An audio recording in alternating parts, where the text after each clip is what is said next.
Hey, what's up everyone? This is Music Tech Help Guy, and welcome back to part 5 of my songwriting and production series. You may have noticed that I rebranded the series as Songwriting and Production, and not just how I write a song, because the more I get into this series, the more I realize that writing the song is only half the battle, and we're going to be doing quite a bit of production and recording and editing. So I want to make sure that the production side of things is represented in the title and in the branding. It's not going to change the focus of the series at all or what the end result will eventually be. So in this video, I'm going to take the song structure and framework we created in the last 2 videos and come up with a scratch vocal melody and lyrics. Now, for those of you watching that are not great at singing or are just inexperienced or uncomfortable with singing, this can be one of the toughest steps in the songwriting process. Normally, I'm a very practiced and prepared singer when I do sing, but when I'm in this phase of the songwriting process, almost everything is improvisation based, and I like to come up with small chunks of material, small melodic and lyrical motives that I can sort of piece together like a puzzle. So it doesn't happen, top to bottom. I don't just start with the verse and end with the end of the chorus.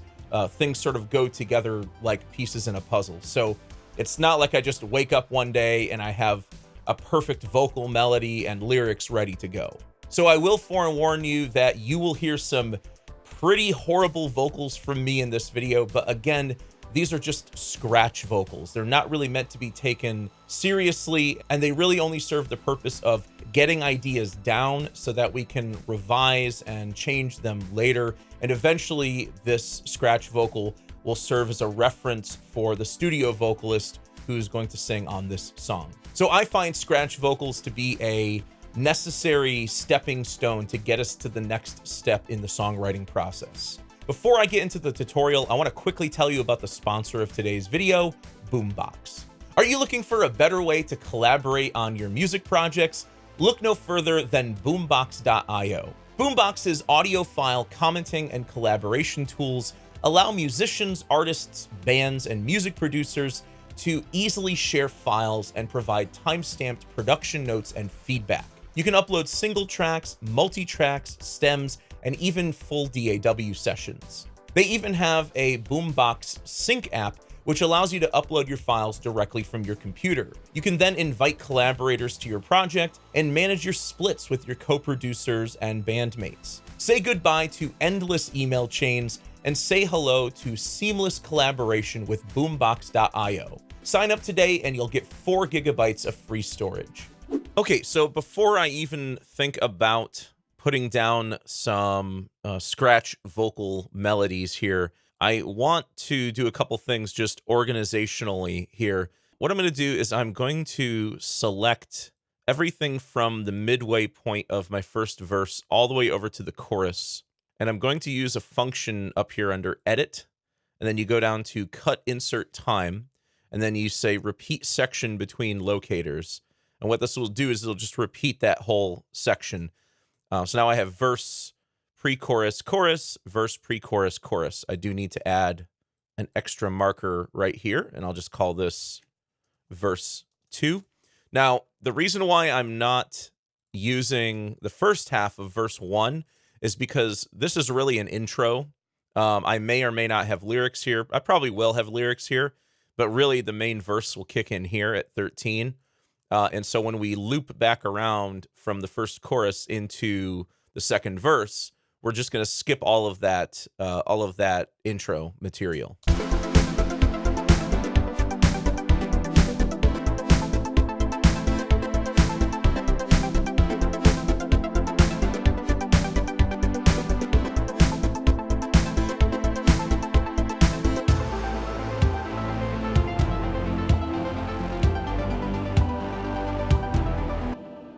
And I went ahead and colorized my markers there. If you don't know how to do that, just press Option C to bring up your color palette, select the marker, and then select the color. You can also select multiple markers by holding Shift and clicking on them. Okay, so I've got kind of like a working framework here.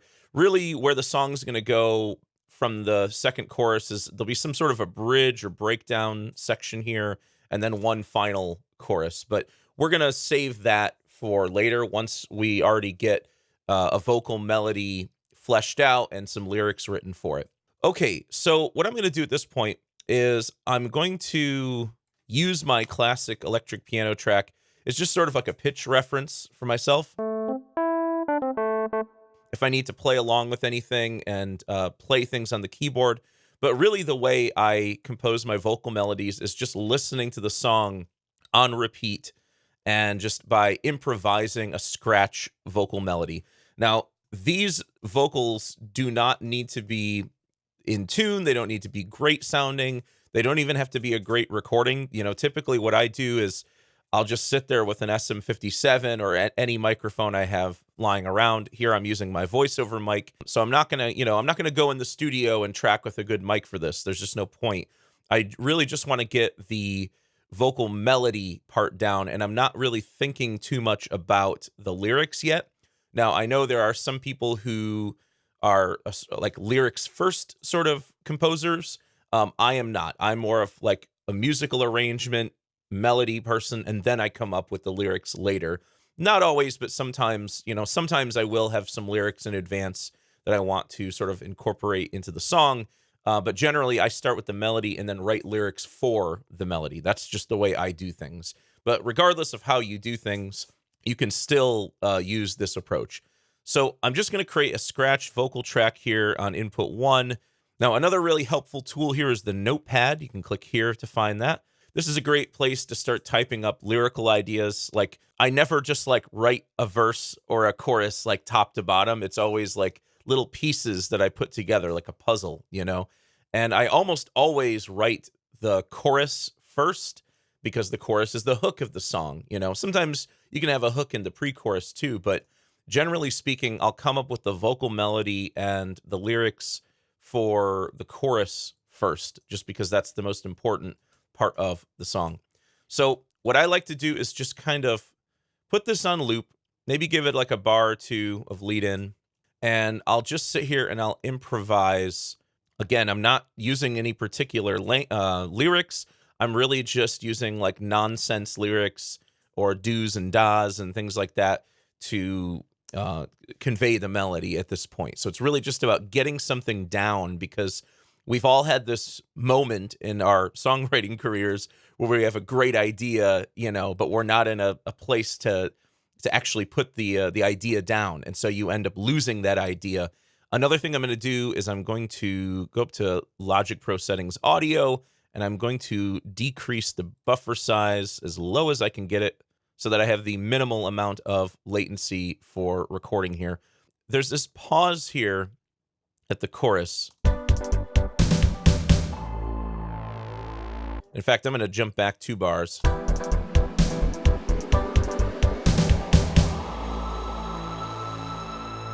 And in that gap right there, I want to do something like do, do, do, do, do, or something like that, just something to lead up into the chorus. Like the chorus really starts at 31.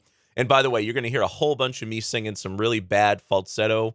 I just find that I wear out my voice less when I use falsetto, so I'm going to be up an octave from my normal singing voice. But also, I think this song I'm going to end up having a female vocalist, so it's helpful to actually have the vocals in the correct octave. So what I'll typically do is I'll just hit play a bunch of times and sort of improvise.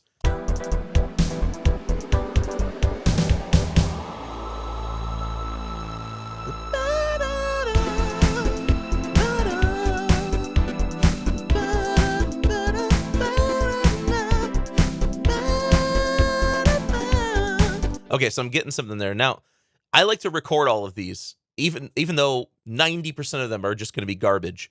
So I'm going to go ahead and record these, and I'm also going to throw a compressor on here, just a little bit of, something like that, just with the opto compressor.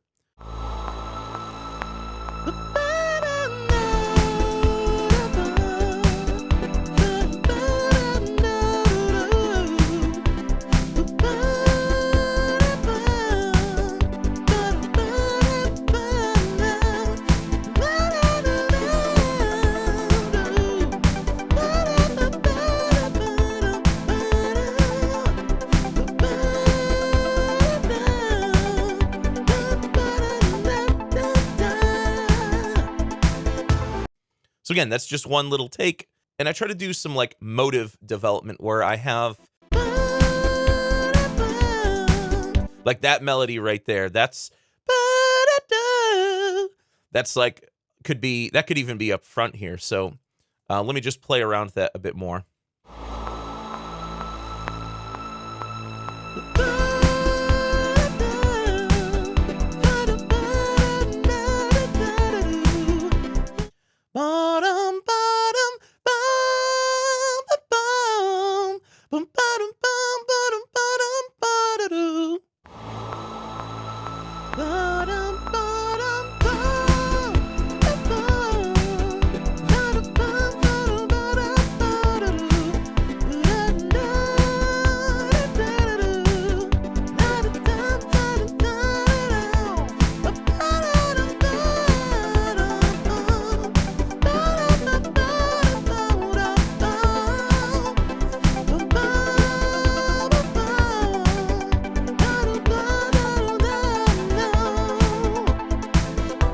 Okay, so off screen, I came up with a melodic idea that is highly derivative from the melodic idea I had earlier, but sort of changed. I've also written some lyrics for it, and I'm going to, and again, these lyrics are malleable. Everything in this, production is malleable. Yes, everything's just part of the process.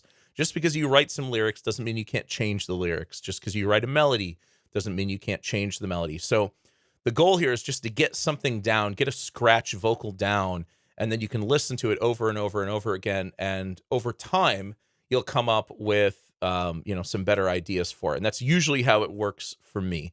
Usually the first draft of a song or a melody or the lyrics is not the version that actually goes on the record. Please don't tell me how to live when you've got nothing left.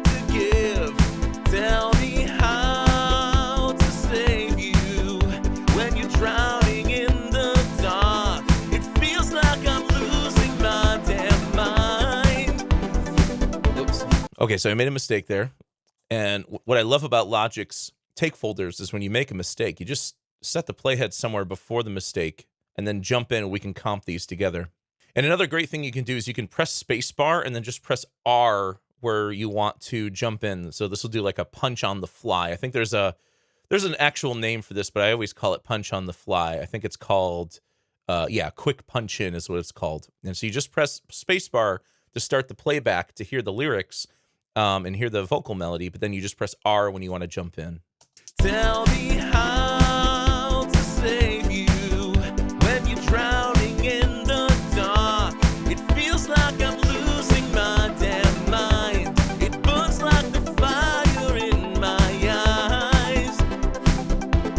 I missed that. I think the fire sounds better than a fire. It burns like the fire in my eyes. So I'm gonna have to jump in there. There's maybe gonna be a little overlap there. I try to avoid overlaps in the vocals because then it kind of makes it unsingable live, It burns like the fire in my eyes. Let me see if I can shorten that line. Feels like I'm losing my damn mind. It burns like the fire in my eyes. Tell me how to save you when I cannot save myself. Ugh. When I cannot save myself. I'll try that. Tell me how to save you when I cannot save myself. Okay, so the cool thing about take folders in Logic is I've got all my reference melodies down here, and then I have the actual scratch vocal melody here with lyrics, and I can go through and I can use quick swipe comping just to kind of get the edits where I want them to be, just like so. And again, this is a scratch vocal, so we don't need to, this doesn't need to be perfect. It's purely a reference for later, so that when we develop the song further, or we hand this off to an actual singer, so that, so they actually have a reference that they can follow. So let's give this a listen one more time, all the way through. Please don't tell me how to live when got nothing left to give, tell me how to save you. When you're drowning in the dark, it feels like I'm losing my damn mind. It burns like a fire in my eyes. Tell me how to save you when I cannot save myself. So I'm going to call that scratch vocals low, and I'm going to duplicate it and create another one called scratch vocals high. You don't really have to do like harmonies or anything like that for scratch vocals, but for the chorus, I kind of like to have an up an octave voice there. And also just simply because when I hand this off to a female vocalist, they're going to probably be singing an octave higher than me anyway. And the low vocal will end up being like a bottom harmony, like an octave lower harmony. So I'm going to try to do this one more time. Let's see if I can get this all in one take with the lyrics and melody up an octave.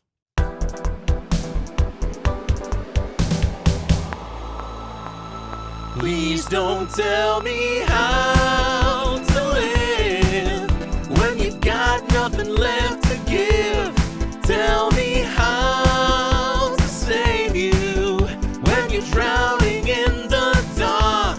It feels like I'm losing my damn mind. It burns like a fire in my eyes. Tell me how to save you when I cannot save myself. Okay, I made a mistake there. I also didn't jump in here at the right time. In my eyes, tell me how to save you when I cannot save myself. When I cannot save myself. Okay. How to save you when I cannot save myself. So the next thing I'm going to do is I'm actually going to come up with a verse. And the reason why I like to go chorus first, verse second, is it allows me to create a captivating pre-chorus that ties the two sections together. Generally speaking, the verse will contain, more imagery, more just kind of expositional material. And again, part of songwriting, especially if you're not attached to the lyrics in some way, you have to kind of create a story with it, I know some people will have lyrics that have a deep meaning to them. And I have songs I've written too that have very deep meanings to me. And most of those lyrics, it took me, weeks and weeks to write those lyrics. Whereas here, I'm just getting ideas down, and then I can sort of create a story out of what I've started with the hook, with the chorus. So I'm going to try to maybe use a little bit lower melody here, maybe less long tones, and maybe some more imagery and exposition. And then I can find a way to kind of tie these two sections together with the pre-chorus. Okay, so off screen, I came up with a first verse, and I'm going to try to record this in my normal singing voice, not up an octave in falsetto. We'll see how that goes. I may have to double it with a falsetto or something. It jumps between two different octaves, so I'm kind of in a lower octave in the first half and a higher octave in the second half because the intensity really comes up here. So, like I said, I want the first half of this verse to kind of feel like an intro, like an intro where the vocals come in immediately. Never again will I be lonely. Whoa, never again will I be too gone to save. Can't you see that we've already ruined the first time? Wow, can't you see that you've hurt me for the last time? The last time. Okay, that was not great, but like I said, it's a scratch vocal. Let's see if I like the first take or the second take better here. Never again will I be lonely. Never again will I be lonely. Okay. Never again will I be lonely. Whoa, never again will I be too gone to save. Can't you see that we've already ruined the first time? Whoa, can't you see that you've hurt me for the last time? The last time. All right, so I'm going to try to do another take on the low vocal here. I moved the falsetto down to the high vocal track, and I'm going to try to do this in my regular voice, just down an octave, just to kind of layer this up a bit. Again, completely out of my range. This is not, I mean, I'd have to lower this like 2 or 3 steps to even get close. You gone to save. Can't you see that we've already ruined the first time?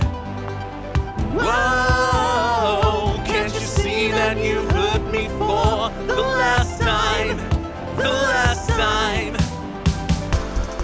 Now, sometimes when I have a part like this where like they don't quite line up, just because I was, you know, being lazy with this, what I'll sometimes do is turn on flex time, turn on either polyphonic or monophonic. Really, monophonic is the correct mode for vocals, but sometimes if you hear like some extra like artifacts or something in the signal, you can try using polyphonic instead. But I'll just go in here and I'll use flex time with, you know, with my snap mode turned completely off.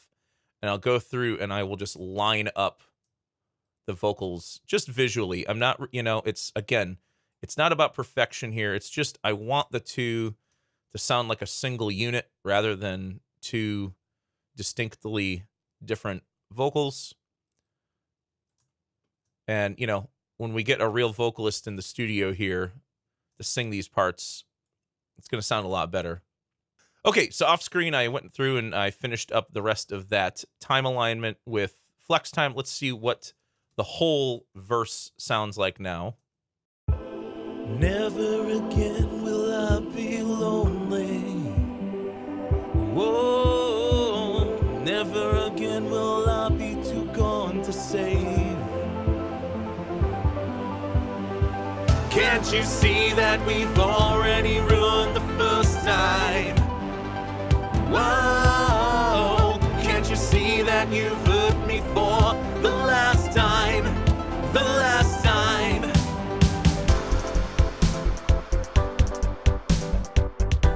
Okay, so one thing I just want to point out here is the woes are probably just going to be backing vocals in the full version of the song, the final version of the song.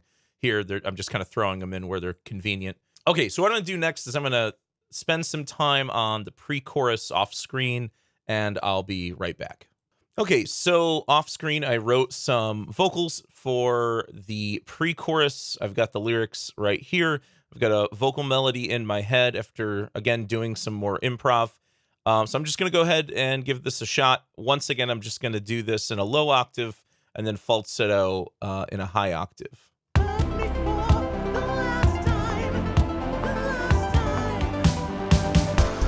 How can we begin to change? Have we not learned a thing at all?